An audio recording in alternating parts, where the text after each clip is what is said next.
MLC కవితను కాసేపటి క్రితం అరెస్ట్ చేసినట్టుగా ఈడీ అధికారులు చెప్పారు. ఇప్పటివరకు అయితే దాదాపు 5 గంటల పాటు విచారించిన ఈడీ ఐటీ అధికారులు కలిసి ఎమ్మెల్సీ కవితను అరెస్ట్ చేసినట్టుగా ధృవీకరించారు. ఈ సమాచారాన్ని ఆమె కుటుంబ సభ్యులకు కూడా చెప్పారు. దీంతో కవిత ఇంటికి హరీష్ రావు, కేటీఆర్ కూడా అక్కడ చేరుకున్నారు. అక్కడ చేరుకున్న తర్వాత అక్కడ కాసేపటి వరకు వాళ్ళ ఇంట్లోకి కూడా పర్మిషన్ ఇవ్వలేదు. దీంతో వాళ్ళు కాసేపు వాగ్వాదం చేసిన తర్వాత అధికారులు కేవలం హరీష్ రావు, కేటీఆర్తో పాటు మరికొంతమంది లీడర్కి మాత్రమే లోపలికి అనుమతించారు. దీంతో హరీష్ రావు, కేటీఆర్ అక్కడ ఉన్న అధికారులు ఏ రకంగా అరెస్ట్ చేశారు అనే దానిపైన వాళ్ళని నిలదీయడం జరిగింది. సో దీన్ని బట్టి వాళ్ళు ఏంటంటే ట్రాన్సిట్ వారెంట్ లేకుండా కవితని ఎలా అరెస్ట్ చేస్తారని చెప్పేసి వాళ్ళతో కాసేపు వాగ్వాదం జరిగినట్టుగా మనకు తెలుస్తుంది. అయితే ఇది కావాలని అరెస్ట్ చేశారు. ఈరోజు మోడీ సిటీకి వస్తున్న నేపథ్యంలో రేపు ఎలక్షన్ నోటిఫికేషన్ వస్తున్న సమయంలో ఈ టైంలో ఈ అరెస్ట్ వెనుక రాజకీయ కోణం ఉందని చెప్పేసి అక్కడ ఉన్న బీఆర్ఎస్ నేతలు తీవ్రంగా మండిపడుతున్నారు. అంతేకాదు ఆ జాగ్రత్త సంబంధించిన వాళ్ళు, ఇటు పార్టీకి సంబంధించిన నేతలంతా కవిత ఇంటి దగ్గర భారీగా మోహరించడంతో అక్కడ కాసేపు ఇప్పటికీ అక్కడ ఉద్రిక్తంగా పరిస్థితి నెలకొనే పరిస్థితి ఉంది. అయితే కవిత ఇప్పటికీ అరెస్ట్ చేయడంతో పాటు ఆమెకు సంబంధించి అంటే ఆమెను ఇక్కడి నుంచి ఢిల్లీకి తరలించేది కూడా ఏర్పాటు చేశారు. ముందుగానే అంటే అరెస్ట్ చేయకముందుకే ఆమెపై అంటే కవిత పైన 8:40 ఓ ఫ్లైట్ ఉన్నట్టుగా టికెట్ కూడా కన్ఫర్మ్ చేసినట్టుగా మనకు తెలుస్తుంది. అంటే మరి కాసేపట్లో దాదాపు ఇంకో గంట సేపట్లో ఈమెని ఇక్కడ నుంచి లిఫ్ట్ చేసే అవకాశం ఉంది. 8:40 ఎయిర్పోర్ట్ నుంచి కవితను ఢిల్లీ తీసుకెళ్ళేటట్టుగా మనకు తెలుస్తుంది. అయితే లిక్కర్ స్కామ్ కేసులో గత కొద్ది కాలంగా విచారణ జరిగింది. సో కవితపై కూడా కొన్ని కేసులు ఉన్నప్పటికీ దీనిపైన ఆమె సుప్రీంకోర్టుకు వెళ్ళింది.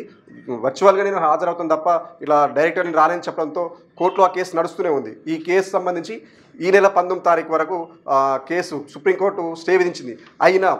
అయినా కానీ ఈడీ అధికారులు మాత్రం ఈ కేసును కోర్టు ఆదేశాలు పక్కదో పట్టించే తను ఇంటికి వచ్చి మరి ఈరోజు ఈ రకంగా సోదాలు చేసి అరెస్ట్ చేస్తున్నట్టుగా తెలుస్తుంది. అయితే ఈ అరెస్ట్ వెనుక ఖచ్చితంగా రాజకీయ ప్రమేయం ఉంది. ఒకరోజు ఎన్నికల నోటిఫికేషన్ వచ్చే సమయంలోనే అరెస్ట్ చేయడం ఏంటని చెప్పేసి బీఆర్ఎస్ నేతలు ఆందోళన చెప్తున్నారు. ఓవైపు కోర్టులో ఈ కేసు ఉండగానే ఎలా అరెస్ట్ చేశారని చెప్పేసి కేటీఆర్ అక్కడ ఉన్న ఈడీ అధికారితో వాగ్వాదం చేశారు. ఎలా చేస్తారు మీరు, ఈ కోర్టుని ధిక్కరించడం కాదని చెప్పేసి ఆయన నిలదీసినట్టుగా మనకు తెలుస్తుంది.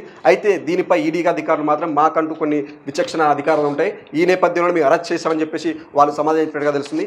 అయితే ఈ కేసు ఇంకో మరి 4 రోజుల్లో అంటే ఈరోజు 15వ తారీఖు 19వ తారీఖు వరకు కూడా ఎందుకు ఆగడం లేదు, కోర్టు తీర్పు వచ్చిన వరకు మీరు ఆగరా, ఎందుకు ఆగాల్సిన అవసరం ఎందుకు లేదని చెప్పేసి ఆయన నిలదీశారు. అయితే దీనికి మాత్రం వాళ్ళు ఒకటే సమాధానం చెప్తున్నారు. ఏంటి అంటే మాకున్న కొన్ని విచక్షణ అధికారాలతోనే కవితను అరెస్ట్ చేస్తున్నాం, ఇది ఎవరికి చెప్పాల్సిన అవసరం లేదని చెప్పేసి వాళ్ళు చెప్తున్నట్టుగా మనకు తెలుస్తుంది.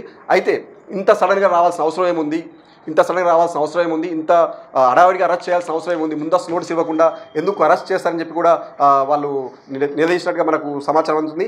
దీనిపై వాళ్ళు చెప్పే క్లారిటీ ఒకటి, ఈడీ అధికారులు చెప్పేది ఏంటంటే మాకున్న అధికారులను బట్టి మేము అరెస్ట్ చేస్తున్నాం తప్ప దీంట్లో ఎలాంటి రాజకీయ ప్రమేయం లేదని చెప్పేసి వాళ్ళు చెప్తున్నారు. కానీ ఇక్కడ బీఆర్ఎస్ నేతలు మాత్రం బరాబర్గా ఇది ఖచ్చితంగా రాజకీయ కుట్రతో భాగంగానే కవితను అరెస్ట్ చేస్తున్నారని, ఈ బీఆర్ఎస్ దెబ్బతీసేందుకే ఇక్కడ ఈ ప్రభుత్వం అక్కడ ప్రభుత్వం మోడీ ప్రభుత్వం కలిసి దీంట్లో ఈ కవితను అరెస్ట్ చేస్తున్నారని చెప్పేసి వాళ్ళు చెప్తున్నారు. ఇప్పటికే అక్కడ చేరుకున్న కార్యకర్త సైతం తీవ్ర ఉద్రిక్త చోటు చేసుకుంది. అక్కడ ఏంటి అంటే కవితను అరెస్ట్ చేసినా మేము ఇక్కడ నుంచి వెళ్ళలేమని చెప్పేసి అక్కడ ఇంటి ముందు బైఠాయించారు. అయితే కవితను అరెస్ట్ చేసేందుకు అక్కడికి ఇప్పటికే రాష్ట్ర బలగాలన్నీ, పోలీసు బలగాలంతా భారీ బందోబస్తు అక్కడికి చేరుకున్నట్టుగా మనకు తెలుస్తుంది. ఇక్కడ ఖచ్చితంగా ఎట్టి పరిస్థితుల్లో 7:30 గంటల తర్వాత, ఈ రాత్రి 7:30 గంటల తర్వాత కవితని ఇక్కడ నుంచి తీసుకెళ్లి డైరెక్ట్ ఢిల్లీకే తీసుకెళ్లే ఎందుకు ఏర్పాటు చేస్తున్నట్టుగా మనకు తెలుస్తున్న సమాచారం. Just please record. How have they entered? Ask these questions. Kari.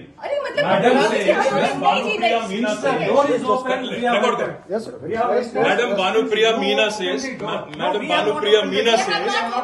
search is over and arrest warrant is produced, and now she says, hold on. And now she says we can't come in. Family cannot come in, and she also says that she has no transit warrant. She cannot produce before a magistrate, but she wants to make a case. Listen, you have given an undertaking in Supreme Court, and now you're violating it. You're in serious trouble. You're in serious trouble. You have the legal remedy always available. I'm telling you, you have come here on a Friday.